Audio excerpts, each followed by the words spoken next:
Bonjour les amis du fil de Marianne, me voilà aujourd'hui. Alors j'avais envie de parler de la régulation du corps.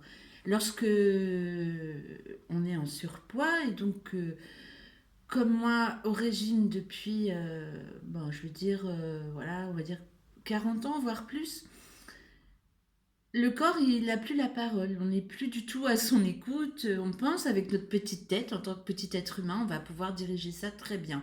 Mais c'est pas le cas du tout. En fait, le corps, lui, c'est un être infiniment intelligent qui a tout son système de régulation intérieure tout à fait en ordre au départ quand on est. Et à force de faire des régimes, on est complètement perturbé, on ne sait plus quand on a faim, je ne sais plus quand j'ai plus faim, qu'est-ce que c'est la satiété, enfin voilà, donc tout est complètement en distribile, comme on dit chez nous en Bretagne, ça veut dire dans le désordre, quoi. C'est vraiment un peu très difficile à vivre parce que moi, je vois un moment quand j'étais en compulsion alimentaire vraiment très très forte à un moment de ma vie, surtout quand je le vivais en cachette, quand j'en parlais pas, c'était terrible, quoi, parce que j'étais en crise tout le temps. Et là, les signaux de faim, de pas faim, je ne savais même pas. Et puis j'étais dans le sucre à fond, donc voilà. Aujourd'hui, c'est complètement différent. Heureusement, depuis quelques années, j'ai réussi à stabiliser mon surpoids. C'est déjà un bel exploit, je trouve, parce que j'aurais pu continuer finalement, mon corps aurait pu continuer à prendre des kilos et des kilos et arriver vraiment à quelque chose d'assez invivable. Donc là, je peux quand même gérer.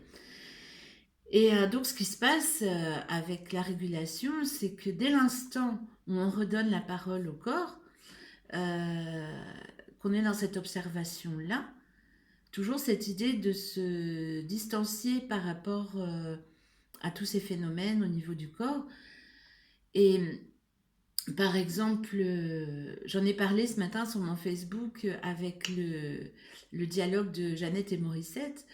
Voilà, quand il y a un moment où on a faim, qui peut être une faim, on ne sait même pas pourquoi on a faim finalement. Alors oui, je sais que ça s'appelle des faims émotionnelles, mais même des faims émotionnelles, finalement, c'est quoi l'émotion derrière?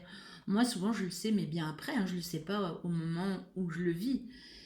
Et, le lendemain, ce qui se passe après avoir trop mangé sans savoir pourquoi, eh bien, le corps, il n'a pas faim.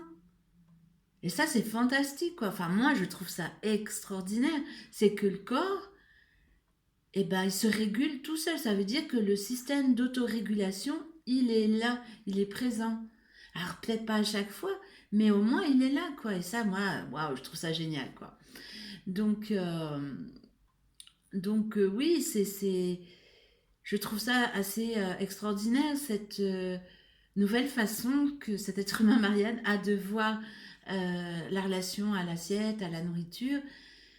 Aujourd'hui, je suis uniquement dans la recherche de qu'est-ce qui ferait plaisir à ce corps-là de manger à l'instant T. Et quand je mange trop ou j'en sais rien, c'est pas grave, je dis bon ok c'est comme ça et ce qui fait que ça dure beaucoup moins longtemps. Avant j'étais dans une prise de tête pas possible, à tout décortiquer, à vouloir savoir le pourquoi, du comment, du ci, du ça. Waouh, stop, stop, j'ai donné pendant 40 ans, ça c'est terminé maintenant. Voilà, donc j'avais envie de partager cette idée-là ce matin. Donc je vais vous souhaiter une très belle journée. Je sais que dans beaucoup de régions en France, la canicule commence à pointer le bout de son nez. Nous ici en Bretagne, non, on est bien. Moi ça me va, je suis assez contente. On respire bien pour le moment. Il fait gris d'ailleurs et pas si chaud que ça. Donc bon, mais ça vient fin de semaine je crois. Bon ça c'était pour le bulletin météo. Donc je vous embrasse, je vous dis à tout bientôt et à tout bientôt. Ciao ciao.